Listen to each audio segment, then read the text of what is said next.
Api kayangan atau kayangan api. Api tidak kunjung padam ya, kalau abadi milik Yang Kuasa, tapi tidak kunjung padam walaupun hujan deras apapun tetap nyala seperti biasa. Lalu beliau selesai dibuat pusaka, selesai dibuat jadi pusaka, dimasukkan ke air mendidih, air Belekuduk sebelah barat dari sini, kira-kira 100 meter dari sini ada penyepuan pusaka. Apa itu kayangan api? Kayangan api itu api terbang ya. Jadi ngayang, bahasa Jawanya ngayang itu terbang, jadi api terbang jam 1 malam Jumat Pahing.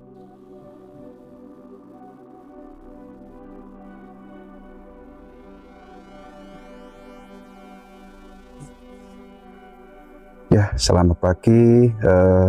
Ngapunten Pak, bisa diperkenalkan dengan siapa Pak, siapa, dan lokasi ini dinamakan tempat apa Pak? Nama saya Parlan ya, pemandu objek wisata kayangan api, juga dibilang juru kunjungnya ya.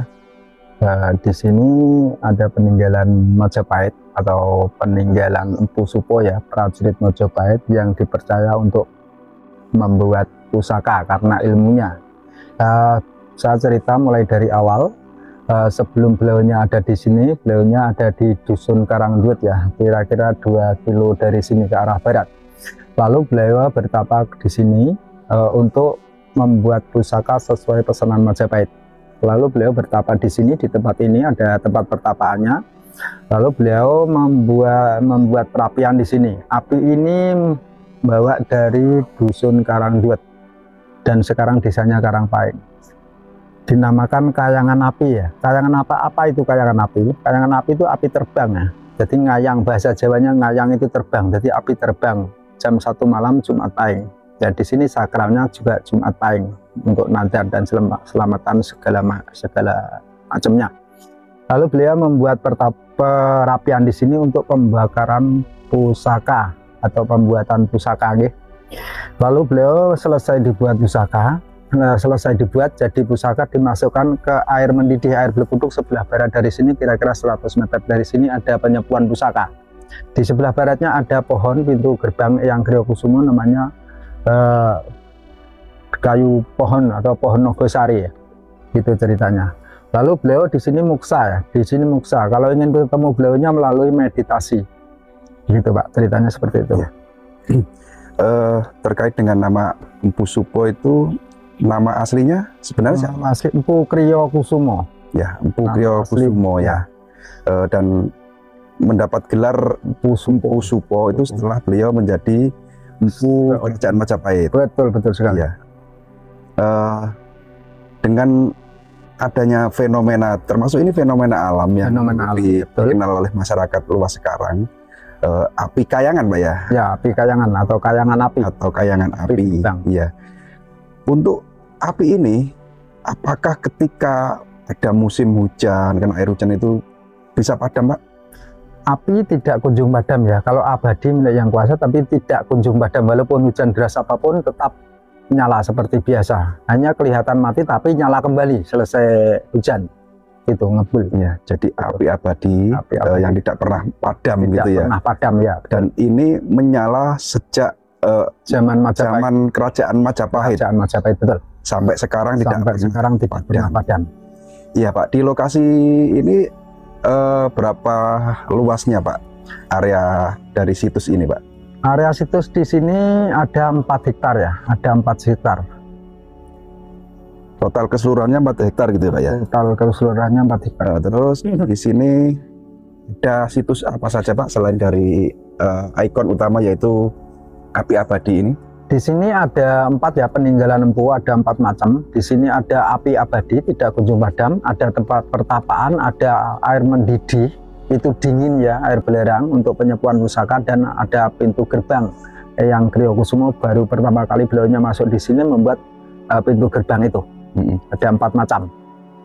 Untuk air mendidihnya itu seperti apa Pak? Dari sumber dari dari kawah gunung atau sumber dari sumur bor-boran gitu? Di sini tidak ada gunung dan tidak ada bor-borannya. Tidak ada bor-boran, tidak ada gunung. Di sini sumber minyak ya, sumber gas. Sumber gas. Jadi mendidih terus tapi dingin. Dan mitosnya untuk penyembuhan penyakit, segala macam penyakit, bagi yang yakin aja ya, Itu untuk membuat sakit gatal-gatal, sakit gigi dan segala macam, dan untuk bisa untuk ritual dan mandi-mandi kembang di situ. Bagi yang percaya, demikian.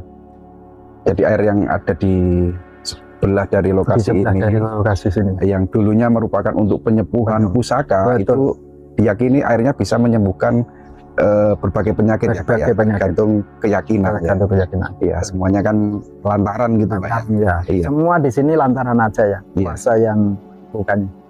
Ya, Pak. Terus peninggalan dari Empu Supo yang masih tersisa di tempat ini apa saja selain dari struktur bangunan pusaka kah, atau ada peninggalan-peninggalan yang lain yang masih ada di sini? Peninggalan selain tempat pertapaan yang nyata ya, yang nyata ya. Tempat pertapaan api dan air mendidih penyimpan pusaka dan pintu gerbang di sini semuanya gaib ya, semuanya gaib. Pusakanya di sini kalau memang bisa melihat, punya indera keenam atau indigo, itu bisa melihat di sini seperti apa. Di sini gudangnya pusaka ya, salah satunya dapur jangkung telu belum pok gonjo, itu buatannya beliaunya. Dan membuat patung itu tidak langsung membuat, tidak sembarang membuat ya, melalui meditasi dulu seperti apalah itu dapur jangkung. Kalau sudah dapat wangsit baru dibuat seperti itulah bentuknya. Dapur jangkung lo telu blong pok gonjo itu pusaka pembuatannya Empu Kriyo. Jadi itu pusaka yang Empu Supo atau Mbah Kriyo itu dulunya dibuat di sini tuh masih ada di sini ya? Masih ada di sini, betul masih ada di sini. Kalau ingin ketemu beliaunya melalui meditasi, dan kalau ingin seperti apa bentuknya keris melalui meditasi juga. Iya, Bapak sebagai juru kunci sini sudah berapa tahun, Pak? Saya 2003 sudah di sini dan dikasih wewenangan dan dikasih amanah 2018 yang lalu. Ya, selama berada di sini kan siang dan malam ya, siang dan malam, ya, Pak ya. Betul. Pernah nggak ditemui ya sosok-sosok seperti orang kerajaan atau bahkan barangkali Mbah Kriyo sendiri? Kalau seperti biasa seperti kita ini tidak pernah ketemu. Kalau melalui meditasi, kita meditasi ingin ketemu beliaunya bisa ketemu dan bisa hadir, Pak ya. Bisa hadir. Jadi Bapak pernah mempraktekkan atau bermeditasi? Dan saya ketemu sama putrinya ya waktu itu. Iya, siapa Pak putrinya? Putrinya Sri Wulan Dewi Sundari ya. Namanya Sri Wulan Dewi Sundari. Itu putrinya Empu Supo. Jadi nyata, Pak ya, ketika dengan meditasi jumpa dengan putri dari yang nyata. Itu waktu saya menghadap ke barat, beliaunya ada di samping saya kanan, samping kanan saya, dan beliau waktu itu memakai udung ya, seperti itu. Tapi beliaunya aslinya itu seperti putri kerajaan. Cantik gitu, Pak ya? Cantik sekali, seperti bidadari. Di pertemuan itu ada pesan atau apa gitu? Tidak ada pesan, hanya duduk aja, duduk manis saja. Itu hanya terdiam, hanya diam. Jadi mendampingi saya. Gitu, Pak ya? Ya. Terus kita kembali ke api abadi. Ya. Di sini kan mungkin pengunjung yang datang kan tidak hanya dari warga lokal, bahkan sampai luar negeri. Mereka kesini itu untuk sekedar ingin tahu atau punya tujuan yang lain gitu, Pak? Di sini karena ini tempat wisata umum juga ya, tempat wisata, jadi semua pengunjung bisa hadir di sini. Ada yang wisata umum, wisata biasa, ingin tahu seperti apalah ini kayangan api, karena lihat di YouTube sepertinya nggak sama bentuknya, kenyataannya seperti apa. Dan kalau malam hari biasanya ada pengunjung khusus itu ritual ya. Ritual itu sudah biasa di tempat di sini. Ya, itu yang ingin saya tanyakan tadi, bahwa pengunjung yang datang ke sini tidak hanya rekreasi atau wisata, tapi ada tujuan lain seperti ritual dan segala meditasi di sini. Berarti jika malam-malam tertentu banyak juga ya orang juga ya kepentingan seperti itu ya, Pak ya.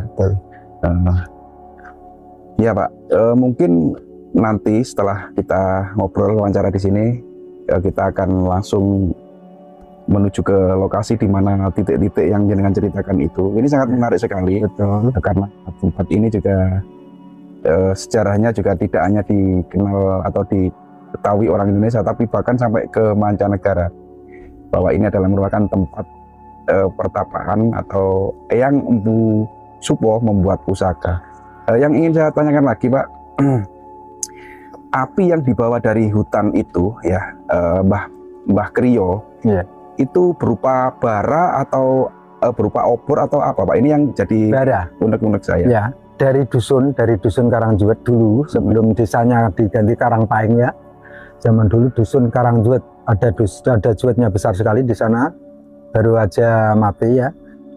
Beliau membawa api ya, seperti obor, so, kayak gitu. Pokoknya kelihatannya apinya ya. Api terbang, jadi kelihatan orangnya nggak kelihatan, jadi api terbang. Maka dari itu dinamakan kayangan api atau api jalan, api terbang. Jadi api yang dibawa dari pertapaannya dulu itu berupa obor. Untuk mandi ya, dulu bukan pertapaan di sana, dulunya beliaunya mandi. Oh gitu. Menyamar sebagai pandi besi untuk membuat alat pertanian segala macam, karena beliaunya menyamar sebagai pandi besi. Ya, lalu beliau di sana menyamar sebagai pandi besi untuk membuat alat pertanian. Lalu beliau bertapa di sini sesuai pesanan Majapahit untuk membuat pusaka. Jadi di sana menekuni untuk membuat alat pertanian, dan di sini beliaunya membuat pertapaannya di sini. Gitu ya. Berarti api itu bukan dibawa dari tempat pertapaan yang lain ke sini. Ya, bawa dari dusun Karangjuwet ke sini. Jadi beliaunya membawa dusun dari Karangjuwet, apinya dibawa ke tengah hutan belantara ini. Bapak mungkin tahu api yang dibawa itu api biasa atau api apa gitu Pak? Api biasa. Api biasa. Seperti api biasa. Jadi kelihatan api biasa. Ceritanya seperti itu. Jadi detailnya itu api yang dibawa dari sana itu api biasa ya. Dan ketika dinyalakan di sini menjadilah api abadi ini Pak. Api abadi tidak dikenal dengan sekarang sebutan kayangan api ya. Iya. Ya Pak, untuk lengkap dari alamat lokasi kayangan api ini bisa jenengan sebutkan Pak? Ya, di sini kayangan api Desa Sendangharjo, Kecamatan Ngasem, Kabupaten Bojonegoro. Ya. Jadi Desa Sendangharjo, Kecamatan Ngasem, Kabupaten Bojonegoro, Jawa Timur. Jadi untuk pemirsa barangkali penasaran dengan lokasi yang disebut kayangan api atau api abadi ini, bisa searching di Google ya, nanti langsung diarahkan ke sini. Jadi mapnya langsung sampai ke lokasi ini. Ya Pak, terima kasih sudah meluangkan waktunya untuk berbincang-bincang kepada kami. Mudah-mudahan tayangan kali ini bisa membawa manfaat dan pengetahuan tentang kemistisan tanah Jawa yang tentunya masih banyak menyimpan misteri yang masih belum semuanya terungkap dan terpecahkan ya Pak. Ya, semoga Bapak sukses selalu. Amin. Rahayu.